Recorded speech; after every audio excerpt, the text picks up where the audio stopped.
Hello and welcome. I'm Nathan Newbro and I'm the CEO of the Colorado Springs Philharmonic, and I'm pleased to be here at the Penrose House in Colorado Springs with the music director of the Colorado Springs Philharmonic, Joseph Cavalier Domenic. Welcome, Joseph. Thank you. Thank you for being with us. Very happy being here. Yes, it's beautiful here, and we're talking today about Brahms, and particularly his double concerto.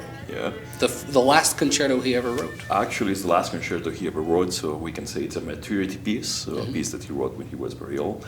And actually, it's very interesting because that's kind of a very nice gift present to one of his former friends.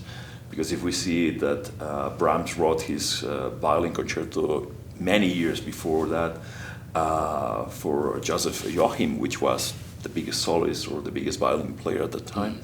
And then I think things of life, they lost friendship or they had some years that they were apart. And this piece was like, the gift saying, we should be friends again. And he written this concerto for him. So. Yes, and inside the concerto is a motive. Yeah. Tell us about this motive. There's a story. It's a story. Actually, it's a I wouldn't say a chord. It's kind of a melody, And he used as you know, the melodies in Germany, they are by consonants.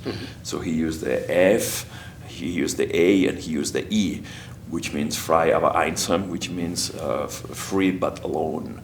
And using these three notes, he constructed melody, just giving this motive. Right. And so what do you think the significance of free but alone is? I think it's something very romantic, right? For any artist, it's like, when an artist arrives to a certain maturity that say, now I can do everything what I do, but I do it in my own role, which I think it's a feeling that all artists have, and I think that's having that as a credo, I think it opens lots of doors, actually. Absolutely. And I'm sure something that I imagine you would identify with as well. I think every artist will. The more that you know, the more experience you have, the fuller that you feel, the freer that you feel, but at the same time, you feel that no one understands you, or you feel that you're really in your world, or what you're saying, certain people cannot arrive there, or they don't understand why you're doing things.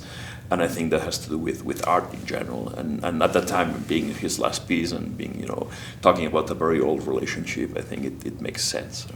Yeah. And so a double concerto is out of the ordinary. Actually, yes, we get used to solos, in a very special way. Although I have to say, Brahms, even in his violin concerto and his piano concertos, he already tried to do that. But in this piece, I wouldn't really define that as a concerto. I think it's like three very big soloists playing together, because the two soloists interact. I do something and I give it to you, and then you do something, you give it to me. So it's a very good interaction. But actually, both of them are interacting a lot with the orchestra. So the orchestra is not just accompanying them. The orchestra has really its own voice, as almost all Brahms music, basically. Okay. So actually, I will say it's almost like a symphony, right. which he did with his second piano concerto. It's a piano concerto, but he started writing a symphony, and he said that's a symphony for piano solo. Okay. And I think this double concerto, it's the same way. It's a very mature piece. The orchestra is full of details, full of these fantastic ideas, and so well composed that really interacts as its own voice with the soloist. So what can we expect from these particular soloists? They're fantastic, both of them. I met both of them in Germany in the past couple of years. I worked with both of them, actually with Benjamin Beilman. We did this piece, so we did this in Germany, in Dresden, in Mortal Festival with Jan Vogler, which is one of our friends. Great friend. And Maximilian Hornung, I had the pleasure of doing a tournée with him, playing another piece. And he's same kind of age, same kind of personality, so I think they will match very well together.